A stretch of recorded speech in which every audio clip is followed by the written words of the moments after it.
алдыңғы оңдықтегі атқарып жатқан барша құлшылықтарыңызды Алла қабыл қылсын. Алланың ризалығы үшін ғибадаттарыңызды Аллах Тағала еселеп беріп, сол ғибадат үстіндегі тілектеріңіз, оразаларыңызды, ораза үстіндегі тілектеріңізді Алла қабыл қылсын. Әрқайсыларыңыздың тілектеріңіз ең әуелде Аллах Тағаланың рахымына жеткізсін. Отбасыларыңызға берекесін берсін. Тілектеріңізбенен еліміз, жұртымыз жақсылыққа жетсін. Сіздердің тілектеріңізбен ауру сырқау болғандарға Алла шипа берсін. Қарызы көп болып, қиналып жүргендердің қарызынан құтылсын. Әр қазақтың басына берекелді күн тусын. Әр ауырған адамға Аллах Тағала шипа берсін. Соның барлығына сіздерді себепші болуға Алла нәсіп етсін. Біздің дініміз монотеистік, бір Аллах Тағалаға ғана құлшылық қылуды, жаратқан жалғыз Жаббар иемізге ғибадат қылуға шақырған. Бұл дінімізде таухид іліміне негізделген, Аллах Тағаланың жалғыз екен, жалғыз ғана бір өзіне құлшылық қылып, жалғыз ғана өзінен сыйынуды үйреткен дін. Енді бұл таухид, Аллах Тағалаға сену бір нәрседен басталады. Бұл ең бірінші бұлақтан басталады. Сол бұлақты, иншалла, бүгін сіздерге айтып жеткіземіз. Біздің жүрегімізде ол бұлақтың суынан нәр алған болсаңыз, онда қалған ісіңіздің бәрі дұрыс болады. Егер сол бұлақтың басынан дәм ішкен болсаңыз, су аузыңызға алған болсаңыз, онда басқа жатқа атқарған құлшылықтарыңыз жаратқанның құзырына сөзсіз көтеріледі, сөзсіз қабыл болатын үлкен бір мәселе туралы айтамыз. Өкінішке орай, басымыздағы құлшылықтың қабыл болмауы, ісіміздің шешілмеуі, уайым мен қайғыда қалуымыз, қиыншылық пен сарсаңға түсуіміздің бірден бір факторы, бұл негізгі бірінші бір мәселе болады. Сол нәрсе адамның жүрегінде болмаса, онда атқарған құлшылығы да, ғибадаты да, сауабы да Алланың алдында өтпей, мүмкін басына да қиыншылық алып келетін жағдайда иншалла айтатын боламыз. Аллах Тағала осы сіздердің жүректеріңізді ашып, осы тыңдалатын нәрселер мәңгі жүректеріңізде қалуын, және сол Аллах Тағала риза болатындай халде өмір сүруімізге Алла баршамызға нәсіп етсін. Мына екі жақта эфир бірдей жүріп отыр, TikTok пенен Instagramда. Сұрақтарды ең соңына қарай қалдырыңыздар, өтініш соңына қарай Құда қаласа уақытымыз болғанша жеткізіп беремін. Алматы қаласы бойынша уақыттарыңызды қарап отырыңыздар. Сәресін ішіп атқандарыңыз ас болсын, сіңімді болсын, дұға қылып ішіп отырыңыздар, отбасыларыңызбен бірге ішіңіздер. Ал енді ішіп қойғандарыңыз, ет бекітіп қойғандарыңыз, Аллах Тағала қабыл болсын, ниеттеріңізді айтып қоясыздар. Бірақ уақытты созып өткізіп алмаңыздар, және таң намазына өткізіп алмаңыздар Алматы уақыты бойынша. Енді басқа облыстардың адамдары бізді көріп отырғандықтан, сол кісілердің өтініші бойынша мен бір жарты сағат кішкене созыңқыраймын. Сондықтан иншалла ары қарай сауалдарыңызға өтетін боламыз. Ал бисмиллахир-рахманир-рахим. Бисмиллахир-рахманир-рахим. Фаин таваллау фақул хасби Аллаху ла илаха иллаху алейхи таваккалту ва хуа раббул аршил азим. Аллах Тағала адамның жүрегінде иманы бар, және Аллах Тағала тәуеккел еткен адам Аллаға сүйкімді. Осы төңірегінде, яғни уәкәлә, Аллаға уәкіл тағайындау, Аллаға тәуеккел ету, бір Аллаға ғана бір ісін табыстау туралы сөз болады. Атамыз қазақтан жақсы тәуекел туралы сөз қалған. Тәуекел түбі теңіз, тәуекел түбі қайық мінесіңде өтесің, уайым түбі теңіз, батасыңда кетесің дейді. Міне осы тәуекел туралы, яғни ісімізді Аллаға табыстау туралы, және бір Аллаға сыйынып, бір Алладан үміт етіп, тек қана ісімізді Аллаға табыстау туралы бүгін тақырып өтетін боламыз. Неге бұл тәуекел десеңіз, өйткені дініміздегі ең жоғарғы рөл ойнайтын нәрсе осы тәуекел. Намазды қабыл болуы, оразаның қабыл болуы, рызығыңыздың мол болуы, ризығыңыздың азаюы, басыңа проблема болатын нәрсе келетін барлық мәселені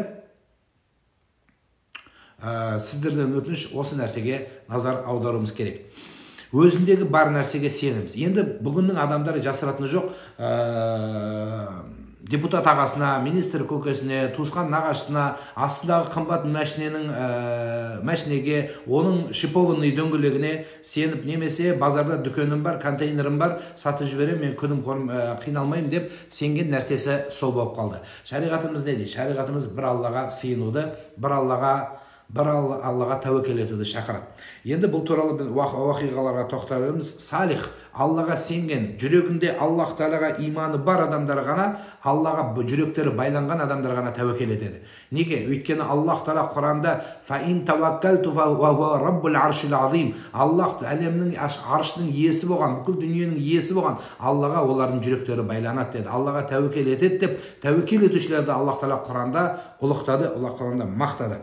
Ал енді тәуекел ету, кез келген адамның жүрегінде тәуекел ету, бұл Алладағы бар нәрсе. Тәуекел ету, оның қаншалықты, егер адам тәуекел етпей, жұмыс істемей, әрекет етпей жатып алса, онда ол күнәлі болады. Ал енді бар нәрсесіне сенсе, онда ол Аллаға сенбеген үшін, Құдайдан үміт етпеген үшін діннен шығып кетеді. Сондықтан біз әрекет жасаймыз, жұмыс істейміз. Мысалы, егін егемізді Аллаға тәуекел етеміз. Жаңбырды Алладан сұраймыз, шегірткеден Алладан қорқуды әрекет жасаймыз, шегірткеден қорғанатын қамның бәрін жасаймыз. Бірақ үмітімізді Аллах Тағалаға жалғаймыз. Бұл екеуі бірдей бір-бірінен ажырамайтын нәрсе. Жатып алып, егін піс, аузыма түс десеңіз, егін піспейді, аузыңа түспейді. Яғни сіз екесіз, әрекет етесіз, қауынды жерге саласыз, дәнін, үмітті, жаңбырды Алладан сұрайсыз, тәуекел етесіз. Берсе Құдайдың рахымы, бермесе Аллах Тағаланың жазасы болады, немесе сынағы болады. Бұл екеуінің біреуі бар. Ең бірінші, біздің сүйікті пайғамбарымыз Мұхаммад алейхиссаламның тәуекелі қандай болған, соған сіздерді алып барғым келіп отыр. Бұл оқиға пайғамбарымыздың Рисала киносында да көрсетіледі, кітаптардың барлығында жазылады. Пайғамбарымыз алейхиссаламның тәуекелдігіне біз әлі үйренуіміз керек, тәлім алуымыз керек. Бұл тәуекел былай болған. Пайғамбарымыз Мұхаммад алейхиссалам Меккеден қашып шығатын жағдай болды. Қасында Абу Бәкір, енді қашып шығып, кәпірлерден қашып шығып, Мәдинаға қарай жол тарту керек еді. Енді қараңыз, бұл қашқан кезде жол оңға қарай болатын болса, пайғамбарымыз алейхиссалам солға қарай шықты. Одан кейін Абу Бәкірмен бірге кетті, білесіздер. Абу Бәкірмен кеткенде, Абу Бәкірдің қызметшісіне бұлардың кеткеннен кейін артынан қойды, ешкілерді айдауды бұйырды. Неге? Өйткені бұлардың ізін жасыру керек еді. Бұл екінші әрекеті. Үшінші күн ыстық кезде кетті. Түннің уақытысына кетті. Күн ыстық кезде Абу Бәкір пайғамбарымыздың үйіне келді, бетін жауып келді, көрінбей келді. Абу Жахил, Абу Суфиян Абу Бәкірдің үйіне келгенде қызы Асма есікті ашты. Ашқан кезде әкең қайда деді. Өйткені білер еді, пайғамбар қашса Абу Бәкірмен қашады. Екеуін де аңдып отыр еді, өлтіреміз деп кәпірлер. Сол түні пайғамбарымыз алейхиссалам қасына Абу Бәкірді алып Меккеден шығып кетті. Енді қараңыз, кәпірлер бірден қуды, қарады, із жоқ. Неге? Өйтінен қызметшісі қойын айдады. Екеуі түнде шықты. Яғни істің бәрін жасады, ар жағын тәуекел етті. Екеуі Саур үңгіріне келіп кірді. Саур үңгіріне кіріп кірді, пайғамбарымыз алейхиссалам құлшылық жасады. Абу Бәкір разияллаху анху үңгірдің аузын қарап тұрды. Барлық кәпірлер ізбенен, бәрі бір даланың аңшылары ғой, ізін тауып келді, оның тарихын бәріңіз жақсы білесіз. Сонда не болды? Үңгірдің аузына өрмекші тор тоқыды. Абу Бәкірдің қорқынышы сондай дәрежеде еді. Бүйтіп үңгірдің тесігіне еңкейіп қараған кезде, ар жағында кәпірлер тізесі көрініп тұр еді. Егер олар еңкейгенде, тіпті бір риуаятта еңкейді дейді. Сонда Абу Бәкірдің көзіменен жаңағы кәпірдің көзі бір-біріне көріп тұрды. Бірақ Аллах Тағала ортасына шел қойды. Екеуі көріп тұрса да бір-біріне көрмейтін жағдай жасады кәпірге. Абу Бәкірдің қорқынышы өзі үшін емес еді, пайғамбарымыз алейхиссалам үшін еді. Енді қараңыз осы жерде. Неге Алла Тағала үңгірдің аузына өрмекшіден тоқыды? Кептері болды тағы, сол екі мәселе. Неге өрмекші? Бұл Алла Тағаланың құдіреті. Сонда сол жиналған кәпірлер айтты, егер Мұхаммад алейхиссалам осы үңгірдің ішіне кіргенде, мына өрмекшінің торы бұзылып қалған болар еді, жыртылып кеткен болар еді. Бұл тор пайғамбар туылмай тұрғанда торып қойған екен. Бұл жерге бірақ іздер кіріп тұр, сол екі адамның ізі үңгірдің ішіне. Сонда іздің көріп тұрса да, бұл адамдар нені айтты? Үңгірдің торды айтты. Неге тор, білесіздер ме? Өйткені Алла Тағаланың құдіреті екен бұл. Егер Алла Тағала қаламаса, пенде өрмекшінің де торын кесіп өтіп кете алмайсың сен Аллаға. Егер Алла бұйырса, Алла нәсіп етсе, онда кез келген нәрсе басыңа келеді. Егер Алла қазақ айтпақшы пешенеңе бұйырмаса, онда сен мына тордың ішін өтіп кете алмайсың.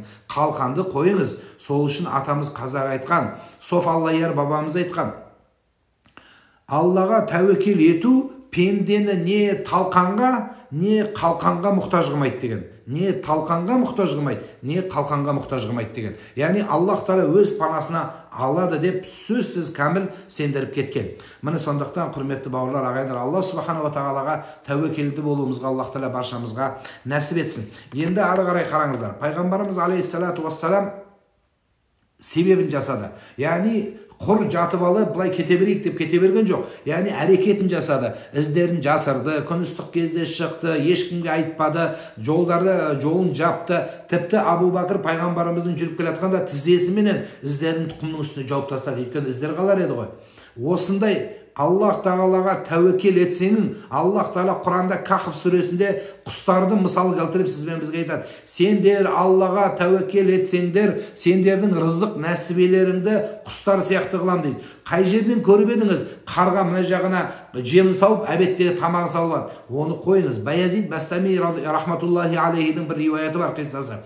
Сонда Баязиді Бастами итпен сөйлесті дейді. Итке қайғырды дейді. Сонда иттен бүйтіп өзін бойын тартқан кезде ит айтты дейді: "Ей, сен менен қорықпа, сен менен қорықпа, сен менен қашпа. Сен өзіңді әулиемін деп жүрсің ғой. Сен бірақ әулиелік маған жетпейді" депті сондай әулие кісіге. Бұл кісі өзі сондай бір кәмел тақуалықтың шыңына шығып жеткеле жатқан кісі неге деп айтады? Сен қанша тақуа болсаң да әбетте жейтін тамағың бар ғой қалтаңда. Менде ештеңем жоқ деп айтады. Мен Аллаға тәуекел еткем депті. Енді бұдан шыққан сөз біз дүние жинама, бәрін лақтырып таста деген сөз емес. Бұл жерде сіз дүние жинаңыз, қам жасаңыз, бірақ үмітіңіз бір Аллада болсын. Менің жанымды алып қалатын доктор деп есептемеңіз. Менің жаным Аллаға ғана лайықты, Алла ғана біледі. Бірақ ортадағы дәрігер соның себепшісі деп түсініңіз. Себепшісі деп. Мына неге ислам дініміз тұмарға қарсы болады? Енді осы мәселені жақсылап естіп алыңыздар. Тұмар. Көп жерде көресіздер, мен бір неге бардым, мына өкпені неге түсіреді ғой, компьютерный томографияға. Соның атын айтпай ақ қойын, осы Алматы қаламыздағы үлкен бір клиникаға бардым. Тура кіре берісте рецепшнда мына менің басымнан да қазандай бір тас қойып қойыпты. Ол тас, ана Түркиядан шығатын көз тиетін тас бар ғой. Соның үстіне тас прям рецепшнның қақпасына қойып қойған. Мен өйерге елбасының суретін қойса жараса еді, бірақ мынандай қақпасындай тас қойып қойыпты. Соның өздері аппақ халат киіп алған бәрі шетінен. Соны күлдім де, баяғыда біреу айтты дедім, үлкен бір президенттің суретіне қарап, біз бұған сеніп жүрсек, бұл бізге, ол жазып қойған астына, мен халқыма сенем деп. Сөйтсе, біз бұған сеніп жүрсек, бұл бізге сеніп жатыр екен ғой депті. Мен айттым, біз дәрігерлерге сеніп жүрсек, сендер мына тасқа сеніп жүр екенсіңдер ғой дедім. Сол сияқты біз Аллах Тағалаға сенетін болсақ, Аллах Тағала тәуекелді ішіне қалдырмайды. Енді істі бекер қалдырмайды. Енді тұмар мәселесіндегі неге бұл мәселеге тірелдік? Өйткені адам мойнына тұмар таққан кезде бұл мені сақтайды, бұл мені қорғайды деген пікірде болады. Бәрібір шайтан саған сондай ой салады. Адамды сақтайтын тұмар емес, адамды сақтайтын қарғаның, бүркіттің сұңқардың тырнағы емес, адамды сақтайтын қасқырдың азу тісі, адуынды тісі емес арланның. Адамды сақтайтын Алла Тағала пешенеңе жазған болса болатын нәрсе болады. Енді сенің жаңа айтып кеттім сөзімде, дөңгелегің шипованный болса да Аллах Тағала бұйыртқан болса болатын нәрсе болады. Енді бұдан сөз шықпайды. Енді дөңгелегім шипованный деп 160-пен айдап біреуді қағып өлтіру, ол сенің кінәң, өзіңнен болады. Ал енді сен тәуекелді Аллаға етіп жолыңа шығасың, қам жасайсың, дөңгелегіңді зимний қыласың, қыстық дөңгелек, шипованный дөңгелек шығасың, содан Аллаға тәуекел етіп шығасың. Одан кейін погоданы қарайсың, жолға жүр дей ме, жүрмей ме? Сол кеңестің бәрін жасап барып тәуекел етесіз. Ал енді аты жоқ, жөні жоқ тәуекел етсеңіз, бұл адасушылыққа алып келетін нәрсе. Сондықтан біз көбінесе себепке ғана сүйенеміз. Себеп қылған адам Алла Тағаладан адамды адастыруға, адамды қателестіруге алып келетін нәрсенің бірі. Осы жерде Фираун, Мұса пайғамбардың өміріне сіздер қазір барасыздар. Мұса алейхиссалам, Мұса пайғамбардың тарихи киносы да түсті, және барлық жерде келеді. Тіпті Инжилге дейін Құранны, біздің оқып жүрген Құран кәрімде де бұл оқиға баяндалады. Қараңыз.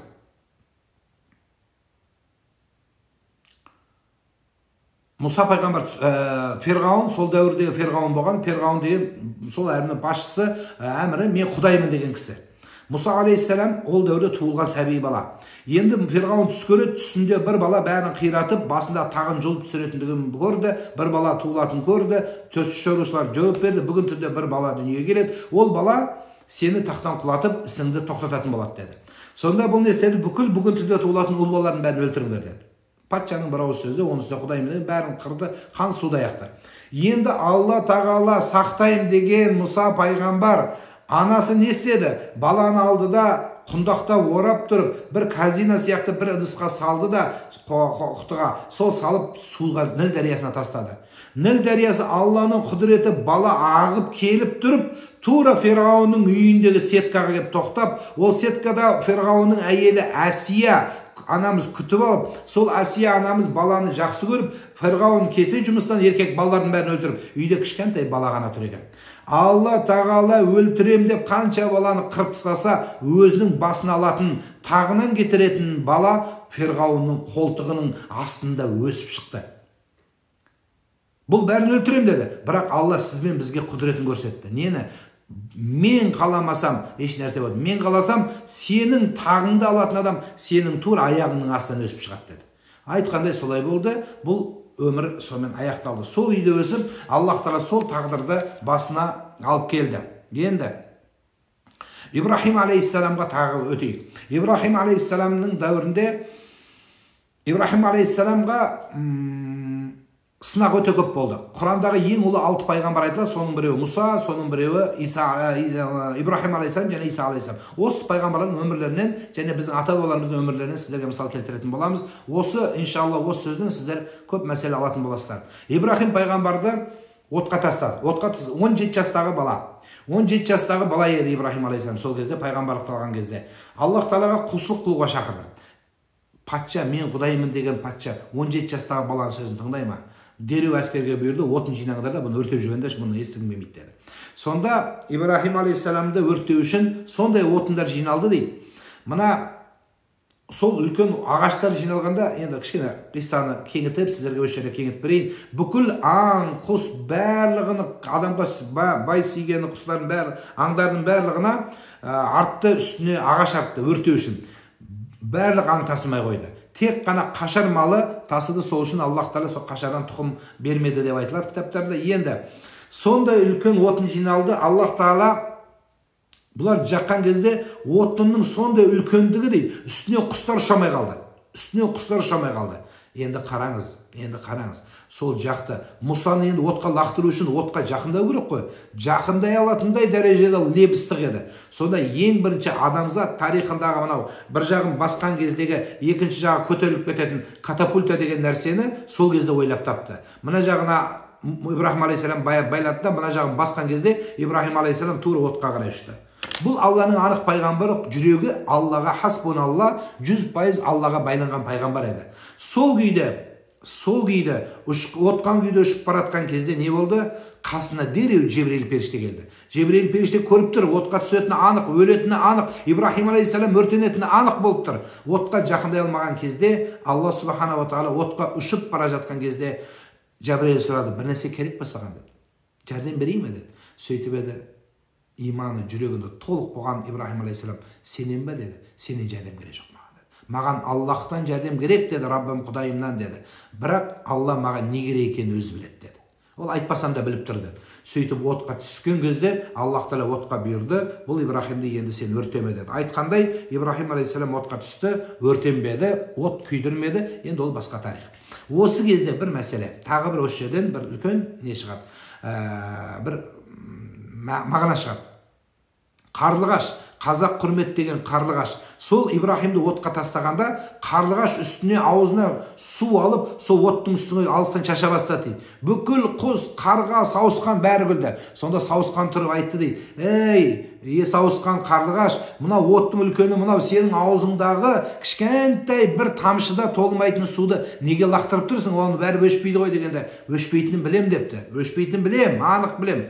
Бірақ Алла Тағала менен сұраса, менің сүйікті пендемді отқа жағып жатқан кезде сен қайда қарап отырдың деген кезде, я Алла, мен қарап отырған жоқпын, мен қолымнан келгені мына аузымда кішкентай сумен болса да өшірдім дейді. Сондықтан, я Алла, мен қолымнан келгені осы ғибадат, мен ауру едім, мүгедек едім, шамам жетпеді, мен бірақ саған тәуекел еттім, сенен үмітімді үзбедім, саған сендім, саған үміт арттым деп, бірақ қолымнан келгенде қарап отырған жоқпын, жасай бердім деп қарлығаш жауап берді. Сондықтан бауырлар, қарындастар, қолыңыздан келген нәрсені істеңіз. Мұхаммад алейхиссалам пайғамбарымызды Ухуд ғазауатында үлкен ұра қазды. Ұра қазған кезде пайғамбарымыз алейхиссаламды өлтірем деп келген кәпірлер пайғамбарымызды ығыстырғанда пайғамбарымыз Мұхаммад алейхиссалам үңгірге құлады. Үңгірдің ішіне найзалар, нәрселер көп еді. Пайғамбарымыз алейхиссалам терең үңгірге құлап түсті. Сол кезде қасына, білесіз бе, пайғамбарды үңгірге кім қорғады? Барлық 40 пышақ соғыс болып жатқан кезде Насиба бин Кааб деген бір әйел келді. Назиба дейді ғой қазақтар. Сол Насиба деген әйел келді де пайғамбарымыздың құлап жатқанын көріп, денесін бүйтіп тұрып алды. Кәпір, екеш кәпір әйелге қол көтермейді екен сол кезде. Қазір біз сол кәпірлерден асып кеттік. Сол кәпір, екеш кәпір әйелге қол көтермейді. Абу Жахил келіп, ана әйелді Насибаны түртті дейді. Былай тұр деп айтты, мен пайғамбарыңды өлтірем дегенде, Насиба бин Кааб тұрды да, өлтірсең мені өлтір, содан кейін барып ары қарай оны өлтіресің деді. Денесімен қорғап тұрды. Қараңыз. Сол кезде Абу Жахил қылышпен бірақ ұрса әйелдің қолына түгіп басы жұлынып түсетін еді. Жоқ, ұрмады. Бүйтіп найзаны мына жеріне қойды да қылышты итерді дейді. Бастырып итере берді дейді. Ұруға болмайды. Әйелді қол көтермеген. Әйелге. Сонда қылыш кіре берді. Әйел қан аға берді. Қасына Абу Бәкір таянған кезде Назиба айтты дейді. Анау пайғамбарға жәрдем бер, мен шыдайым деп айтты дейді. Пайғамбарды ұрадан, шұңқырдан шығарыңдар деп айтты дейді әйел. Сонда олар пайғамбарымызға жүгіргенде әйел ең соңында қылыш, мына жағынан кірген қылыш ар жағынан ойып шықты. Сол кезге дейін әйел тіреп тұра берді. Бір уақытта қан көп құлағаннан әйел құлады. Сол Назипа құлады. Құлаған кезде мына Назипа деген қарындасым қосылыпты, сіздің атыңыздағы үлкен анамыз сол. Сол құлаған кезде пайғамбарымыздың үңгірден жаңағы ұрадан шығып келгенін көргенде әйелдің аузындағы айтқан сөз екен. Я Расулалла, мен әйелмін, менің қолымнан келген осы нәрсе. Мен соғыса алмадым, бірақ менің қолымнан келген нәрсе осы, мынау нәрсе сен үшін болды деп айтты дейді. Сол жерде қалды дейді. Кейін әйел өлмеді, қыз айтады, анамның осы тесігі өмір бойы жәннат ауыртып өтті дейді. Сонда Алла риза үшін сол жәннатке баратын істер еді.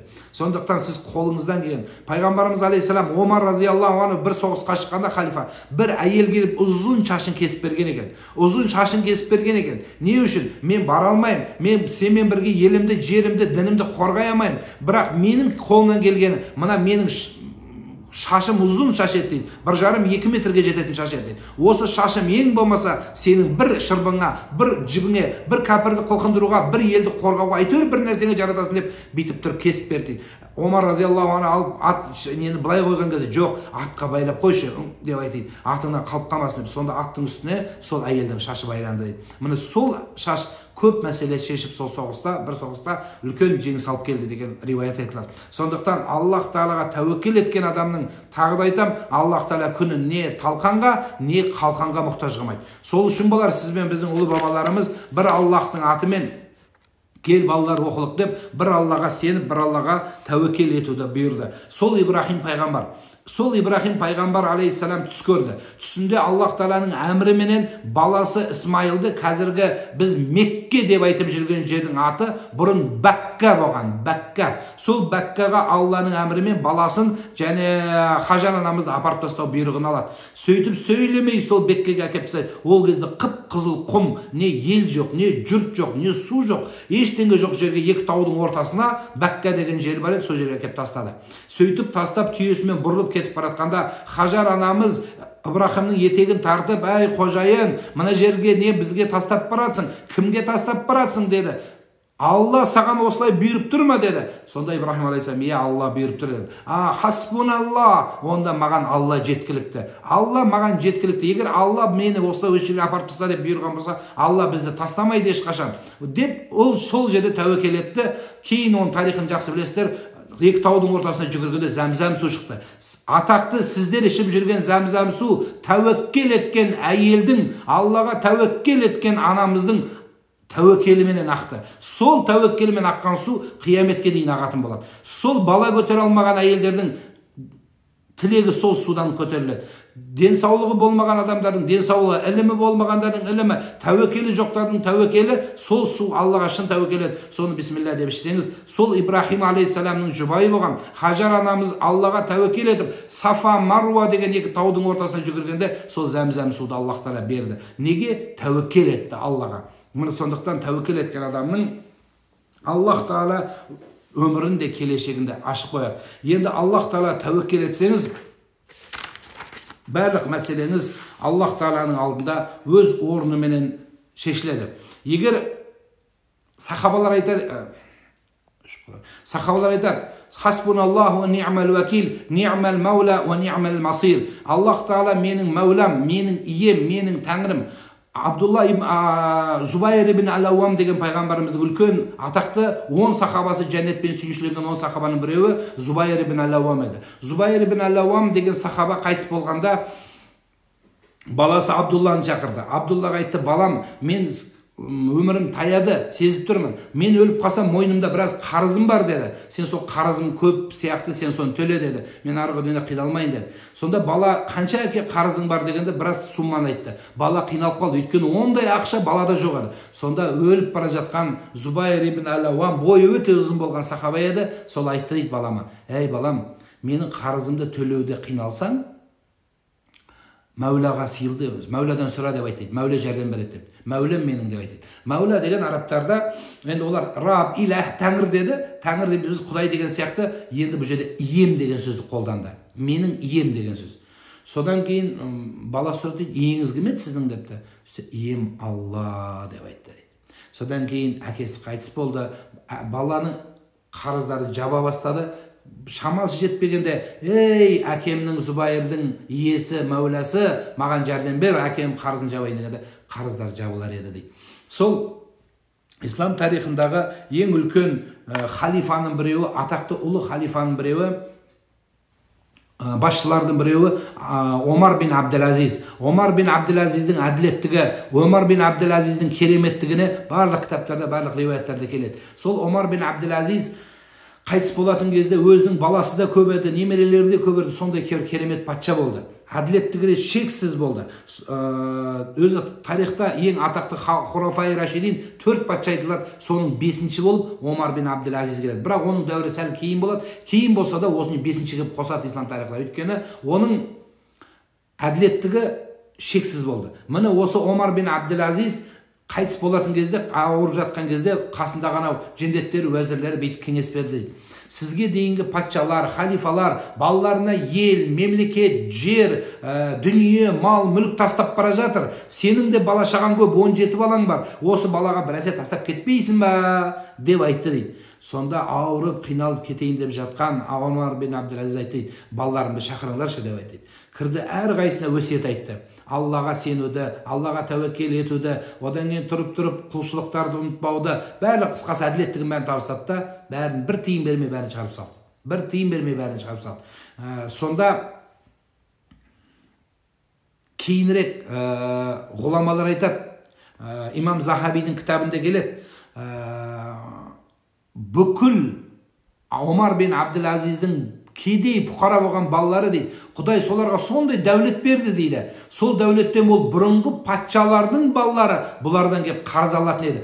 Жаңағы жері бар, үйі бар, аэропорты бар, тағы бір нәрсесі бар адамдар бүгінде солардан барып қарызға ақша сұрайтын еді дейді. Неге? Өйткені әкесі балаларына бір-ақ нәрсені үйретіп кеткен екен сол кезде. Аллаға тәуекел етуді ұмытпаңдар деген екен. Жерге жұмыс істе, кәсіп ет, әйтеуір жұмыс істе, Аллаға тәуекел ет, тәуекел етсең Құдай береді деп сол тәуекелді үйретті. Сондықтан құрметті ағайындар, бұл тағы да айтам, кейінгі қосылған кісілерге: сен жұмыс істеме, қарап отыра бер, ешқашан жаңағы не болады, не қояды деп қарап отыра берме, қам жаса, әрекет жаса, ар жағын бір Аллаға табыста деген мәселе осы жерден келіп шығады. Сондықтан құрметті ағайындар, Алла субхана ва тағала сіз бен бізге қысқа ғана өмір берді. Сол қысқа өмірдің ішіндегі ең жоғарғы болған мәселенің біреуі бұл иман.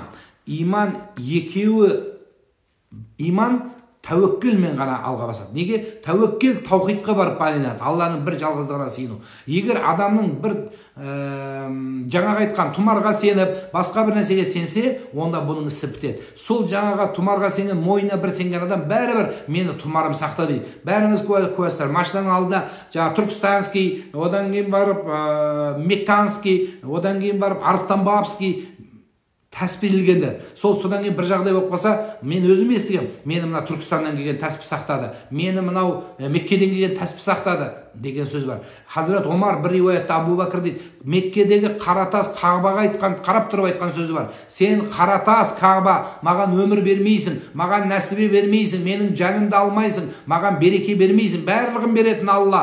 Мен сені сүйем. Не үшін? Мұхаммад алейхиссалам сүйген, сол үшін мен сені сүйем деді. Біздің кейбір адамдар білместікпен Меккедегі қаратасты сүймек түгіл, оған сыйынып, немесе Қожа Ахметке атамызға сыйынып, бабамызға сыйынып, арқасын қотырқойлар сияқты барып, арқасын сүйіп, немесе Райымбек атамыздың басына барып, басын шұлғып, киімін сүртіп, соны мойнына байлап алсаңыз, ісіңіз бітті деп есептей беріңіз. Сіздің жүрегіңіздегі иман, онсыз да әлсіреп тұрған иман, сол жүрегіңізден шығып кетеді. Сондықтан қандай жағдай болсын, бір Алладан үміттеріңізді үзбеңіздер.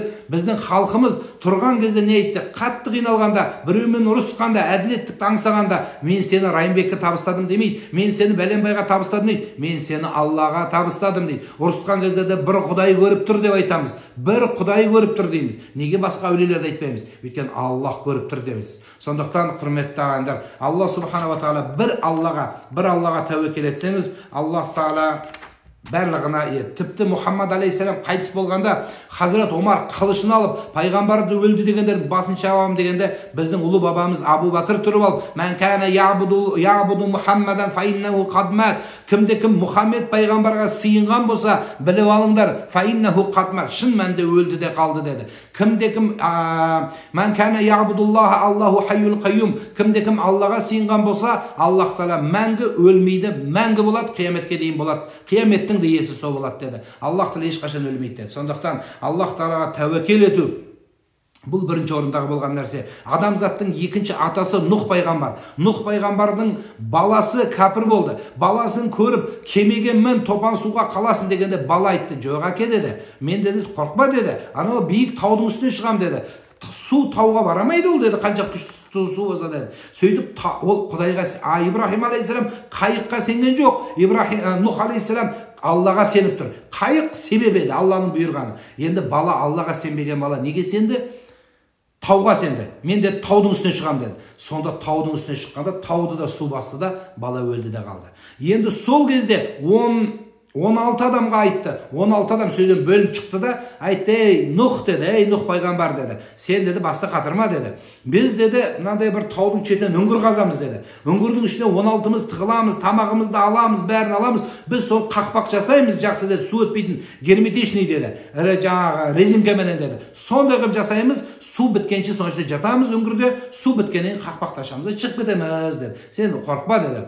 Енді ол бір риуаятта, енді қазақтар, біз қазақ енді кішкене өзімізге бұрып қалған еліміз, ол Нұх пайғамбар кемелісі мынау неге Қазғұртқа тоқтады дейді, армяндар Араратқа тоқтады дейді, қарақалпақтар жаңағы өзінің тауына тоқтады дейді. Қысқасы әр жерде бар енді.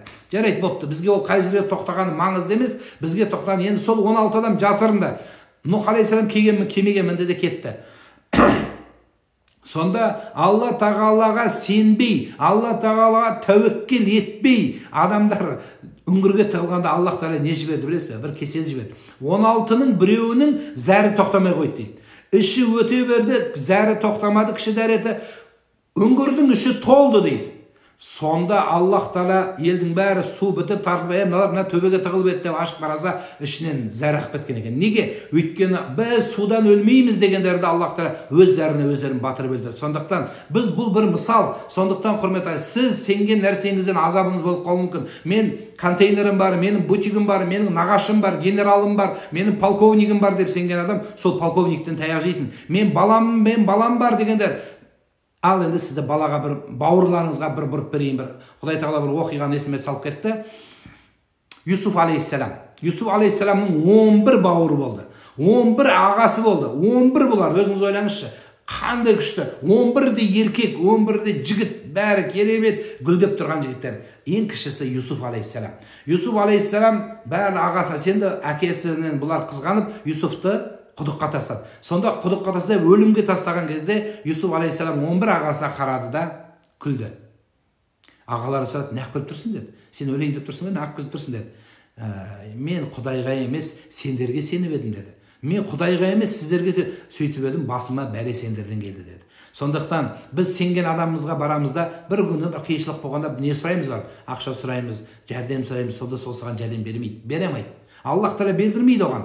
Сонда не болады? Ортаңыздағы туған сенген, қазақ айтқаны, сенген сиырым сен болсаң деген сөзді ары қарай өздеріңіз білесіздер. Міне сондықтан сеніміңіз бір Аллах Тағалаға, сеніміміз бір жаратқан Аллах Тағаланың өзіне ғана болса, иншалла, құрметті ағайындар, Аллах Тағала барлық нәрсені алдыңызға шығарады. Үлкен ғұламалардың бірі Хатамул Асам. Хатамул Асамның рахматуллахи алейхидің айтқан бір керемет жақсы сөзі бар. Мен дүниеде мына нәрсені үйрендім деді. 4 нәрсені үйрендім деді. Бұл 4 нәрсе адамның тағдырын дұрыс бағытқа салатын нәрсе екен деді.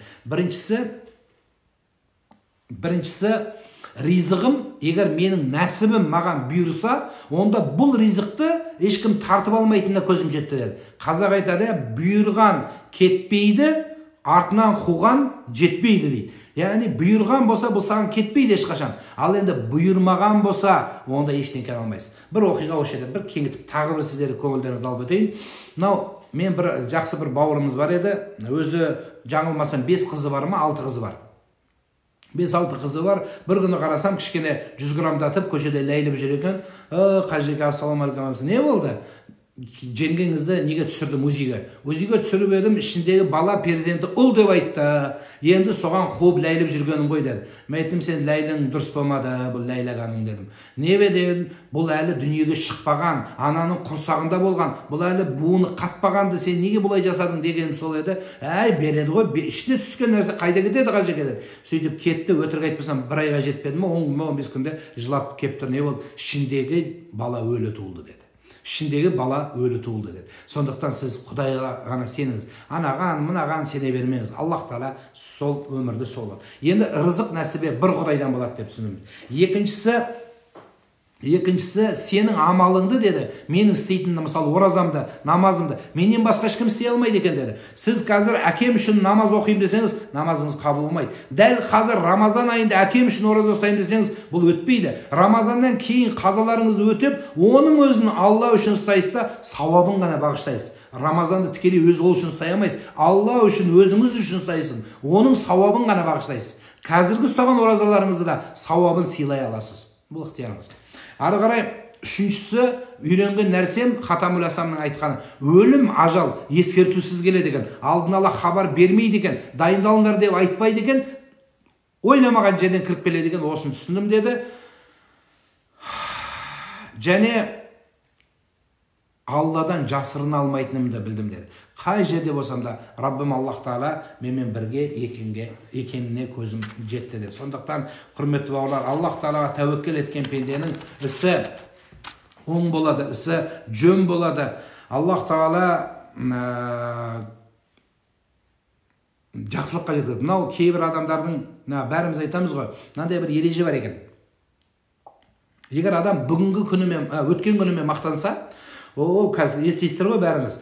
Баяғыда мен сұмдық болғам, баяғыда мен күшті болғам, баяғыда мен директор болғам, обком болғам, колхоз бастық болғам деп баяғыдағысын айта берген адамның оның бүгінгі күйі жақсы емес.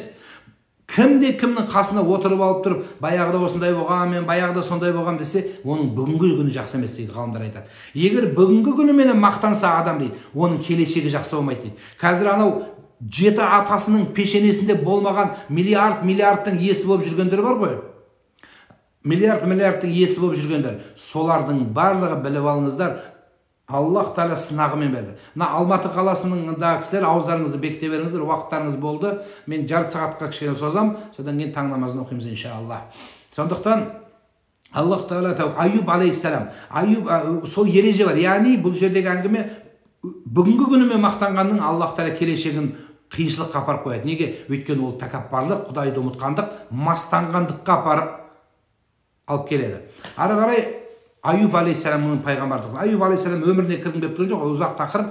Айтайын дегенім, сол жерде Аюб алейхиссалам өте бай болды, бала шағасы көп болды, абыройлы болды, мансапты болды, елдің бәрі жақсы көрді. Енді сол Аллах Тағала сол дәуреннің бәрін бір сәтте алып қойды.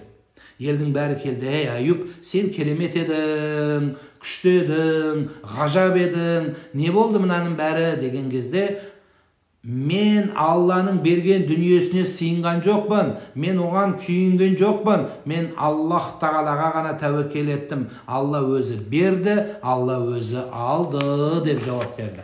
Сондықтан Аллах Тағала өзі беріп өзі алатын болса, қайғыратын, ойлайтын мәселе ешқашан болмайды екен бауырлар. Сондықтан Алла Субханала ва Тағала сізбен біз Аллах Тағалаға ғана тәуекел етсек, ісіміз оң, келешегіміз зор болатындығының бірден бір нәрсесі.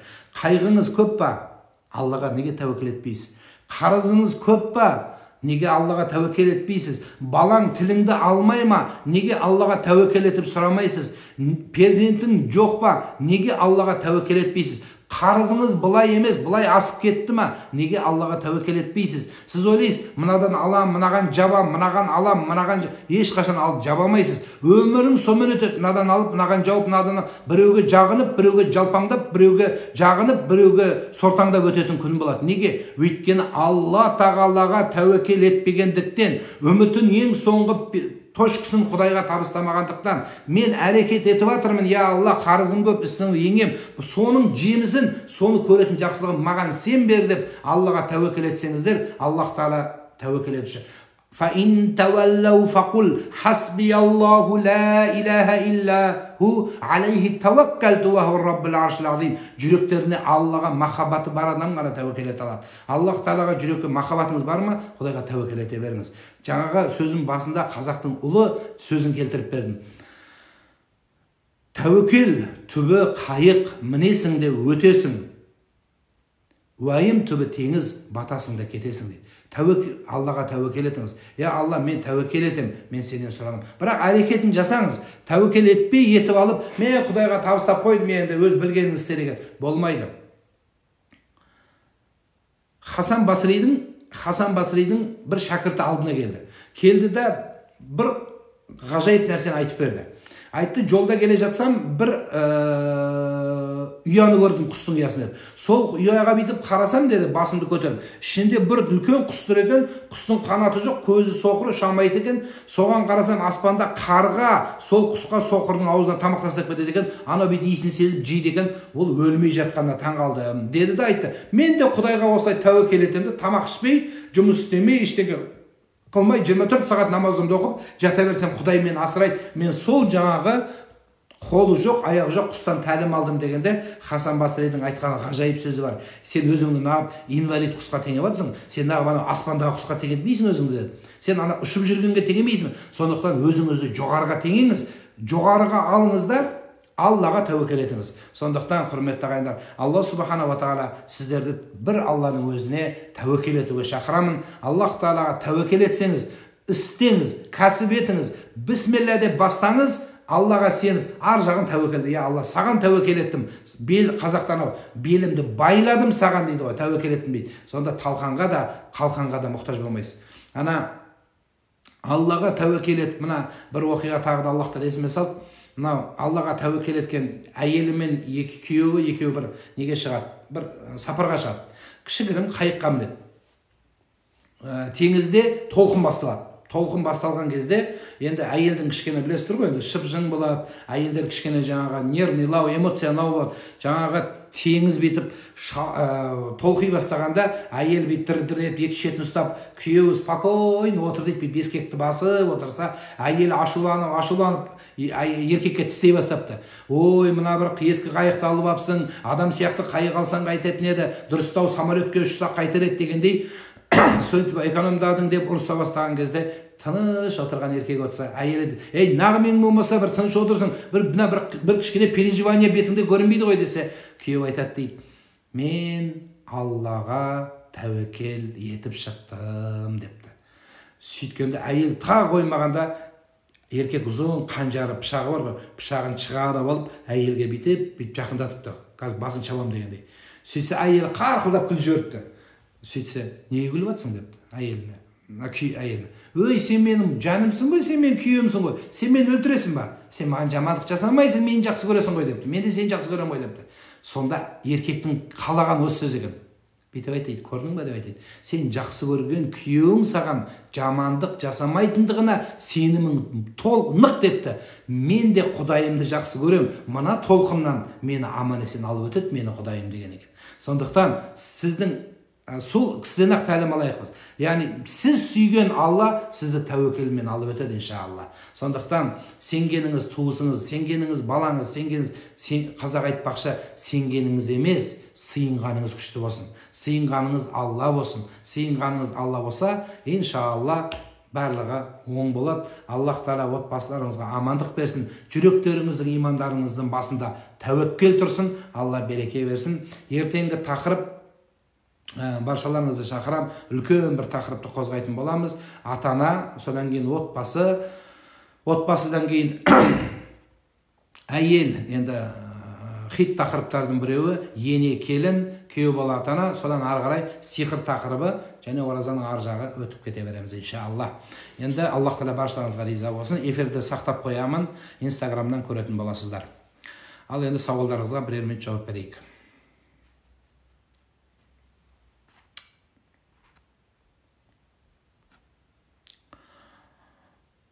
Намазды келесі намаз кіргенше оқу керек пе, уақытыдан ба? Әр намаздың келесі намаз кіргенше уақыты болады, бауырлар. Тек қана таң намазы күн шыққанша болады, асыр намазы күн батқанша. Күн батқаннан кейін, күн батқанда асыр намазы уақыт шығып кетеді. 20 минут кешігіп қалдым. Ауыз ашқанда 20 минут бұл өте көп, бір күн қаза ұстайсыз, таң білініп кетеді. Күндізде уақыт болғанда шығып жүрмін. Көркем мінез туралы біз айтып қойғанбыз. Тақырып тұр, көріңіз. Тамақты құсып тастадым, әрі қарай ұстай берем бе? Егер толық құсқан болсаңыз, онда ораза бұзылады деп айтылады. Таң намазын оқып болып айта алмаймын, өйткені хатым барлары бар оқылатын. Аға намазда парызда қосымша сүре оқылады ма? Парызында алдыңғы 4 рекаттық намаз болса, алдыңғы екеуіне фатихадан кейін оқисыз, соңғы екеуіне фатихадан кейін оқымайсыз. Оқылады, оқылмайды, тек қана фатиха оқылады. Егер 2 рекаттық намаз болса, онда алдын оқылады да кейінгі оқылмайды. Ұл баланың тәрбиесі мен қыз баланың тәрбиесі жеке-жеке ол да тақырып бар, онда тоқталамыз. Ұрық шықса намаз бұзыла ма? Намаздың үстіне ұрық шығып не көрініпті соншама? Адамдарды ұйықтап жатқанда шығушы еді, немесе басқа бір жағдай жасап жатқан намазда, демек сіздің ойыңыз ұрық шығатындай дәрежеде болса, ойың енді намазда емес, Наташада болды ғой. Ғұсылдан соң қайта дәрет алу керек па? Намаздың уақытысы келгенде. Егер сол ғұсылдан кейін дәретті бұзбасаңыз, онда сол жарай береді. Ниетіміз қабыл болсын. Пітір садақаны ауырып жатқан балалардың карточкасына жіберуге болады ғой? Болады, қабыл болсын ниетіңіз. Алла сауаптан жассын. Ниетіңізге байланысты қабыл болсын. Алла шипа берсін бауырларымызға, балаларымызға. Күндіз әйеліме жатып қойса ораза бұзыла ма? Егер әшейін жатсаң, жата бер. Әшейін жатсаң. Құшақтағың келіп тұрса, құшақтап та қойсаң болады. Бірақ енді жыныс қатынасы өтіп кетсе, яки сүйісу өтіп кетсе, ораза бұзылады. Адыраспан түтеткен дұрыс па, пайғамбарымыз дем салған ба? Пайғамбарымыз дем салған, адыраспан туралы менің видеом бар, осының арасында соны көріңіз. Адыраспанның авторитеті деген. Аға, жігіттерге ауыз ашып болған соң жыныс мүшені харам, олай істеуге болмайды. Ауыз бекітетін дұғаны ішіп болғаннан кейін оқу керек па, әлде астан кейін ішіп болғаннан кейін оқисыз. Жалпы ол дұға емес, ол ниет. Ниет сіз айта бересіз. Алдында айтсаң да болады, кейін айтсаң да болады, бірақ ережесі бойынша біз кейінірек айтқанымыз жақсы. Алдында айтып қойсаң да ештеңе етпейді. Өйткені ауыз бекітіледі дұғамен емес. Осын жинайып жүрмін, барлықтарыңыздың естені сақтаңыздар. Мына дұғаны, мына соңындағы дұға жазылған жердегі ниет, ауыз бекіту. Сіз дұғамен аузыңыз жабылмайды. Сіздің аузыңыз таң білінгенде жабылады. Неге? Өйткені минәл фәджри иләл мәғриби, таң атқаннан кешке дейін ораза ұстадым деп ниет қыласыз. Сіз сағат айтпайсыз, мысалы айтайық 4:50-де бекіттім де 7:35-те ашам десеңіз ол болмайды. Таң атқаннан кеш батқанға дейін деп айтасыз. Таң қашан атады? Таң, мысалы айтайық, сіз бекіткен уақытта атпауы мүмкін. Сіз ауыз бекіткеннен кейін, мысалы мен сіздерге эфирмен отырып, бір жарты сағат 40 минут бұрын 50 минут бұрын ауызын тамақ ішпей тоқтатып қойдым. Яғни мен сол кезде оқысам да бір сағат бұрын менің аузым қазір таң білінгенде ғана жабылады. Тура сол сіздердікі. Сіз бекіткен уақытта дұғаны оқығанда аузың бекітмейді. Сен таң қалай біліне бастайды далада, сол кезде аузыңыз бекітіледі. Енді ауыз ашқандашы, ауыз ашқанда күн ұясына батқаннан бастап сіздің аузыңыз ашылады.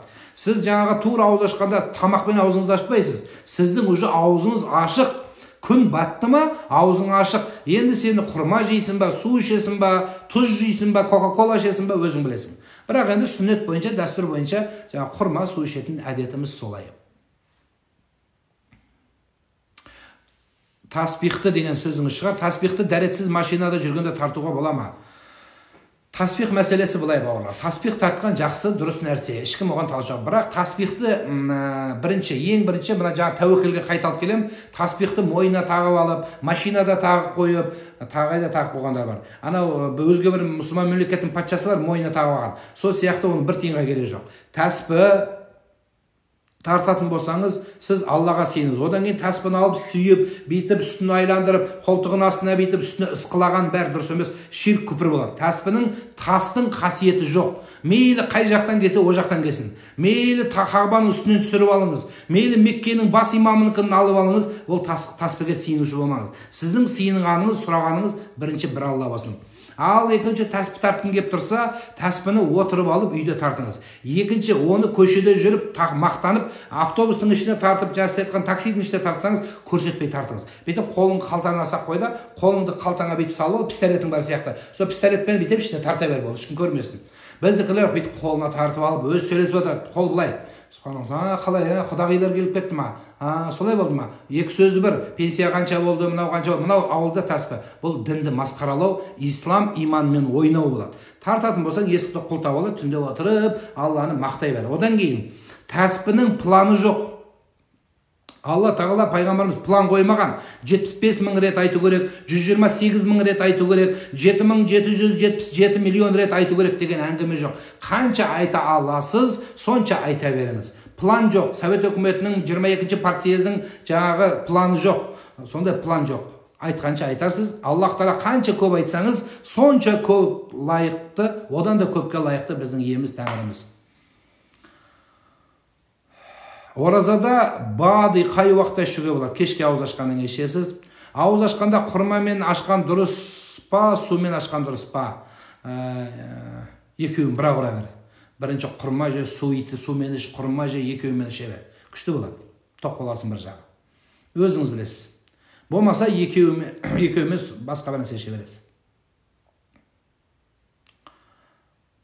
Эфир сақталынады. Аға, талақ әйел адамға тікелей қарап айтылмаса талақ түспей ме? Тікелей қарап деген бетіне қарап тұру емес. Әйелдің өзіне илә айтылған болса талақ түсіп кете береді. Оны біз кеше хабарда айтқанбыз. Таңғы 3-те жабуға бола ма? Бола береді. Түнгі 2:30-да жапсаңыз да болады. Сіз 2-де жаппайсыздар. Жаңа да түсіндіріп өттім. Сәресі уақытпенен жабылады. Сәресі дұғамен жабылмайды. Сіз дұғаны айта беріңіз. Кешке айтып қойыңыз контрольный ұйықтар кезде. Біздің мына ауыз ашқан кезде дұғаны арабша айтқандарын қазір енді қазақшаға өткіздік қой бәрін. Бірақ негізі арабшасында науайту фағфирли я ма қаддамту ва ма аххарту деген сөз қосамыз. Ертеңгі келешек күнге де ниет қылдым деп кешке айтып қоятындарымыз бар. Кешке дұғаны айтып қойсаң, бекітіп қойсаң, ертең ұйықтап қалсаң, сол ұйықтаған күйде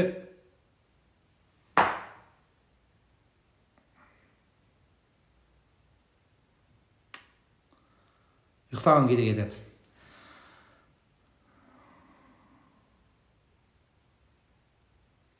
Инстаграмнан шығып кеттім, кешірім сұрайым. Инстаграмда қауым ренжімесін. Үзіліп кетті эфир, білмеймін неге екен. Инстаграм шығарып жіберді. Жақсы. Инстаграм Нұрлан Имам KZ.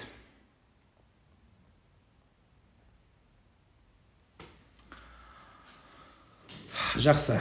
Сіздердікі мәселені жалғаса. Хайыз кезде тоқталған ораза өтелеме? Өтеледі, қазасын ұстайсыз. Аға, экоға спермограмма тапсырса ораза бұзыла ма? Білмеймін, айта алмаймын. Кітаптан қарап көрейін, айта алмаймын. Дәретсіз тарта берсе болады ма? Тәспіні ма? Бола береді. Шетінеген балаға Құран оқыла ма? Құранды оқи бересіз, ешқандай проблема жоқ.